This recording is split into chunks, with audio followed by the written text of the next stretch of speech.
जय माँ आदिशक्ति, जय माँ जगत जननी, जय माँ जगदम्बा।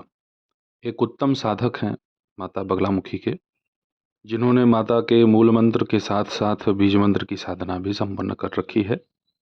परंतु उनकी पत्नी के ऊपर मरी और ब्रह्म राक्षस का प्रकोप बना हुआ था, और इसमें से ब्रह्म राक्षस तो नष्ट हो गए, केवल मरी ही वर्तमान में उसकी पत्नी को बराबर कष्ट दे रही है।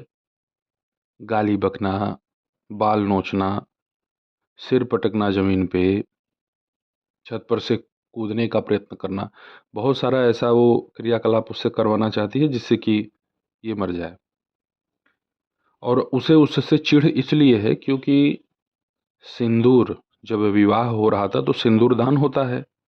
जब पति पत्नी को सिंदूर पहनाते हैं, उनका मांग भरते हैं, तो उसी दौरान एक तांत्रिक के माध्यम से उस सिंदूर में ही इस मृतक को, जो ये मरी है, उसे उसकी ही माँ ने लगवा दिया कि मेरा पिंड छोड़ करके किसी दूसरे के यहाँ चले जाए।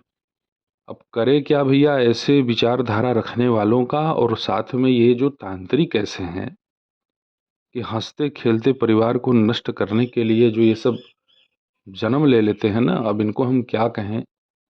समझ लीजिए कि इतना जब तप कर लेने के बावजूद वो अभी तक उसके पत्नी को पीड़ा दे ही रही है।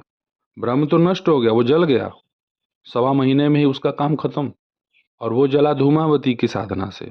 लेकिन मरी अभी भी वर्तमान में उसकी पत्नी को पीड़ा दे ही रही है, और वो पत्नी को ही पीड़ा नहीं देती, वो उसके परिवार में उसकी छोटी एक बिटिया है, उसके भाई की बिटिया, उसे पकड़ लेगी, उसके भाई की पत्नी को पकड़ लेगी। अगर इसकी पत्नी सही है, जिस दिन उस दिन की बात बता रहा हूँ, इसकी ही एक बेटी है, उसे पकड़ लेगी। शरीर में भयंकर दर्द, किसी को ठंडा लगने लगेगा बहुत ही भयंकर, और या तो किसी को खांसी ही शुरू हो जाएगी। बिल्कुल नॉर्मल है, कोई दिक्कत नहीं, वो शुरू हो जाएगा, कुछ ना कुछ शुरू हो जाएगा। उसके मकान के बगल में ही डॉक्टर साहब हैं, वो खुद ही परेशान है उनकी समस्याओं को सुनते सुनते। जब भी कोई समस्या होती है तो वह उनके पास ही जाता है, और कोई दवा खांसी की, बुखार की लेकर के आएगा, खिलाएगा, उससे कोई प्रभाव ही नहीं पड़ेगा उसके ऊपर। बेचारा बिल्कुल त्रस्त है। अब उसका कहना है कोई ऐसी शक्तिशाली विद्या हो जो अकाट्य हो, जिसके प्रभाव से ये मरी भी जल जाए। अब आते हैं हम अपने मूल विषय पे। माता पिताम्बरा का जो बीज मंत्र है हलरीम, जिसमें रंग बीज को लगा दिया गया है, ये बहुत ही तीव्र हो जाता है ये मंत्र, क्योंकि इसमें अग्नि तत्व की प्रधानता हो जाती है। तो इस मंत्र का ये पुनः जप किया, 10,000 के आसपास इसने जप किया, और उसके बाद भगवान क्रोध भैरव और धूमावती को एक साथ जोड़ दिया। भाई देखिए, मैंने पहले ही कहा है कि जब हम किसी एक शक्ति से कार्य करेंगे तो शायद वह कार्य ना करे, लेकिन उनके साथ हम एक या दो को और लगा दें तो वहाँ लेकिन किंतु कुछ बचता नहीं है, वहाँ काम होना ही होना है।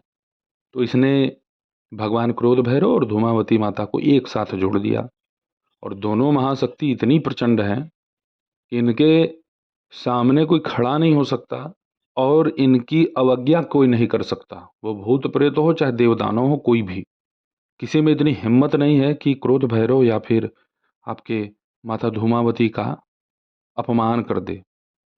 बतलाया हमने उसको एक उपाय कि दीपक लो, मिट्टी का दिया, उसमें शहद भर दो, ये क्रोध भैरव के लिए है, और उसमें 5 लौंग डाल दो फूल वाले उसी दीपक में। ये क्रोध भैरव को एक तरह से आप भोग लगा रहे हैं। जब उनके मंत्र का जप कीजिएगा तो ये भोग है उनका, तो ये अपने सामने तो आप रख लीजिए। जिस भी व्यक्ति के ऊपर प्रेत है, परेशान किया हुआ है, उनका भैया इलाज है ये। जब पूजा पूरा हो जाए, मंत्र जब संपन्न हो जाए, उस दीपक को उठाइए, लेकर के जाइए जिस स्त्री या जिस पुरुष के ऊपर वह मरी भूत प्रेत लगे हुए हैं, ले जा करके वो जो शहद है उसमें से एक लौंग निकालिए, बाबा क्रोध भैरव का स्मरण करते हुए उस लौंग को निकालिए, शहद में से, और उसके मुख को खुलवा करके, अगर नहीं खोलता है भाई, कहेगा मैं नहीं खाऊंगा या नहीं खाऊंगी, तो एक आध दो लोगों को अपने पास पकड़ लीजिए और क्रोध भैरव का नाम लेते हुए या उनके मंत्र का जप करते हुए बस उसके मुख में डाल दीजिए। अब वो भले ही उसे थूक दे या खा जाए, खा गया तब तो भाई पूछना ही नहीं है। ये जान लीजिए कि उसके शरीर में इतना जलन होगा, इतनी गर्मी बढ़ जाएगी उसके अंदर, उसे ऐसा होगा कि जैसे नसें फट जाएंगी उसकी। उस प्रेत को इतना गर्मी का आभास होने लगेगा, जिसके शरीर में वो है उसे लगेगा कि उसका शरीर ही जल जाएगा। और नित्य यही काम कीजिए। अच्छा, जो बचा हुआ दीपक में लौंग होगा और शहद है, उसका क्या करना है? उसे उसके नाक के पास लगाइए और कहिए कि सूंघ इसको। सूंघते ही वो तत्काल गिर पड़ेगा। उसके शरीर पर इतना प्रहार हो जाएगा क्रोध भैरव का, कभी कभी भैया एक ही बार में काम खत्म कर देते हैं, ज्यादा दिन का नाटक नहीं चलता। हाँ, लेकिन भाई कुछ अपनी भी पूर्व जन्मों की करनी कमाई है।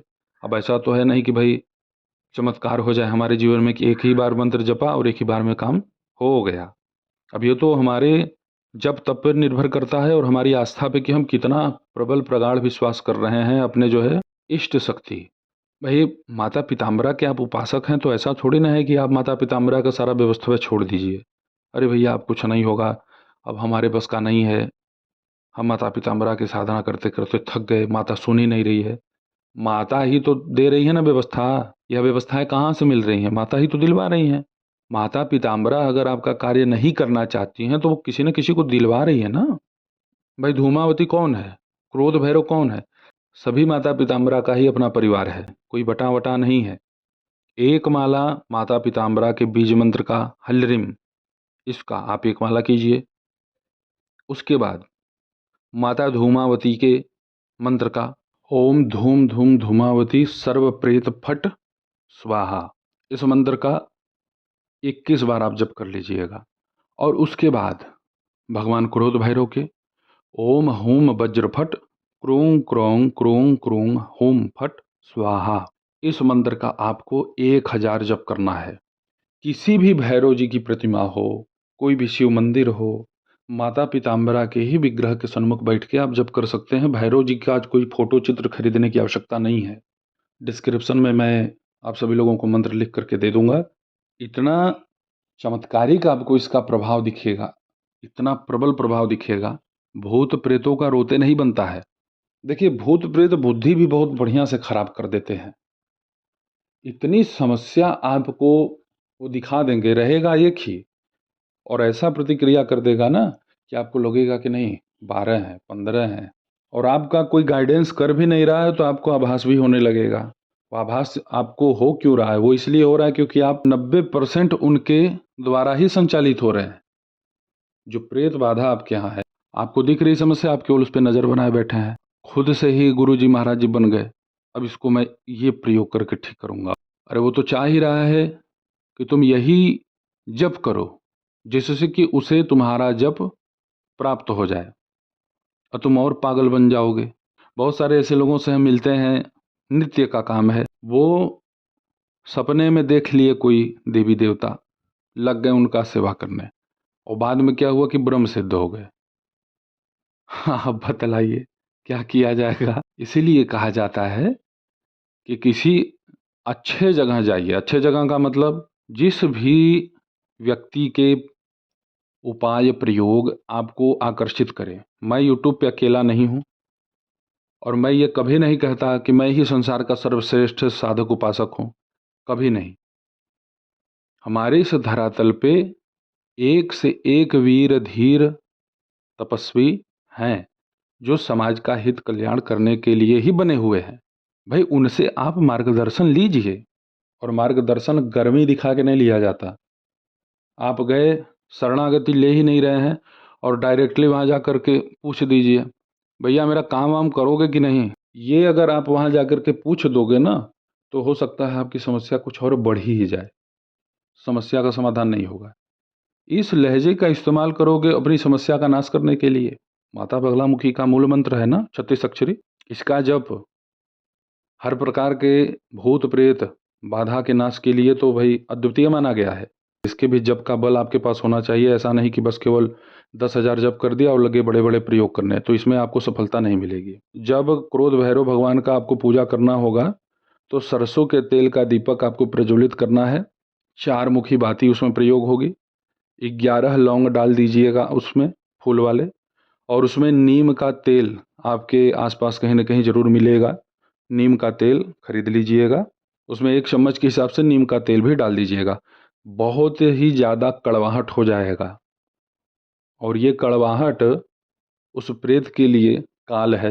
कहीं कहीं तो सरसों के तेल का प्रयोग नहीं होता, सीधे नीम के ही तेल का बाती जलवा देते हैं। जलाओ, और उस प्रेत बाधा से ग्रसित व्यक्ति, स्त्री, जो भी है, उसको 11 लौंग से उतारा करवा के 5 बार या 7 बार उतारा कर दीजिए और उसी जलते हुए दीपक में डाल दीजिए। लगेंगे भागने की, बर्दाश्त नहीं होगा ना।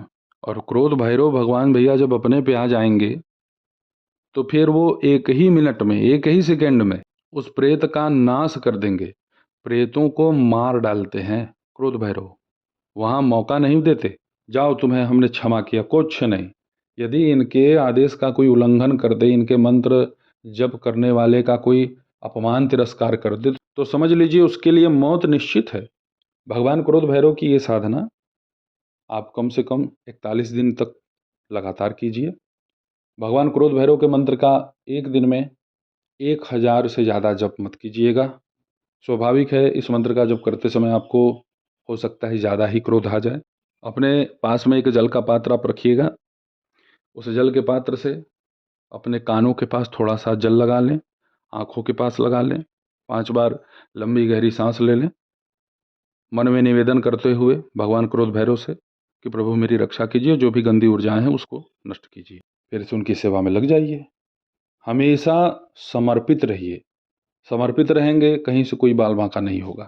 और भाई, हम तो प्रयासरत ही रहते हैं कि अगर हम समाज में किसी का उद्धार कल्याण कर रहे हैं और वह सही हो जा रहा है, तो कैसे सही हुआ है उस उपाय को मैं आप सभी लोगों के सामने प्रस्तुत कर देता हूँ। इसमें आपको हवन भी करना होगा इसी मंत्र से।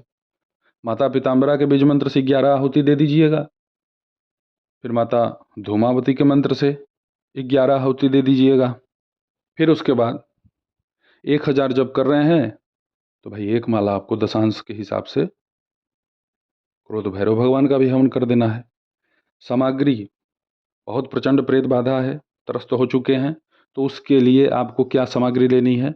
सूखा लाल मिर्च होना चाहिए, लगभग 10 रुपए का। लौंग ले लीजिए, लौंग भी आप कम से कम 15-20 रुपए का ले लीजिए। उसमें थोड़ा सा कपूर डाल दीजिए, 5 रुपए का।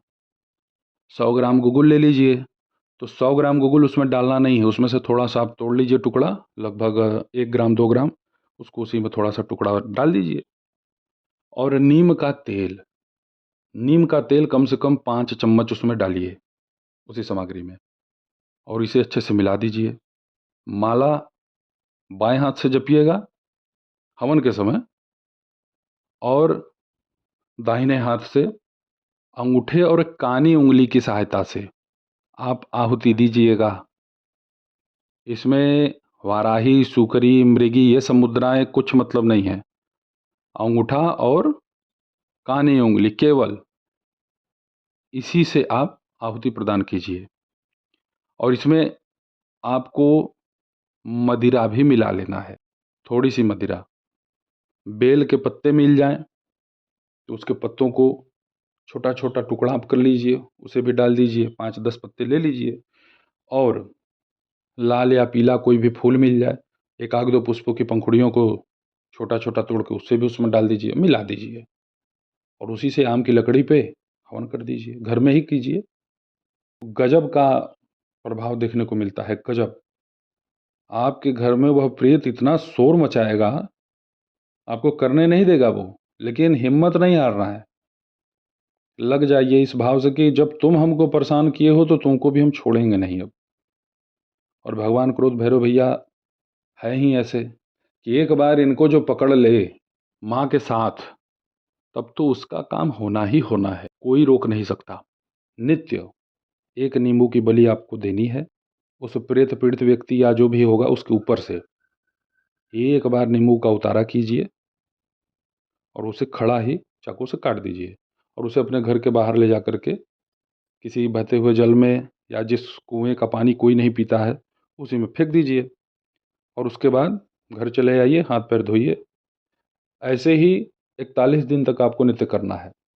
तो जैसा मैंने बतलाया वैसे ही आप अपनी साधना संपन्न कीजिए, आपको अवश्य लाभ होगा। ऐसे ही आपकी सेवा में मैं उपस्थित होता रहूँगा दिव्य चमत्कारिक प्रयोगों को लेकर के। तब तक आप सभी अपना ध्यान रखें, सुखी रहें, स्वस्थ रहें। जय माता दी, हर हर महादेव।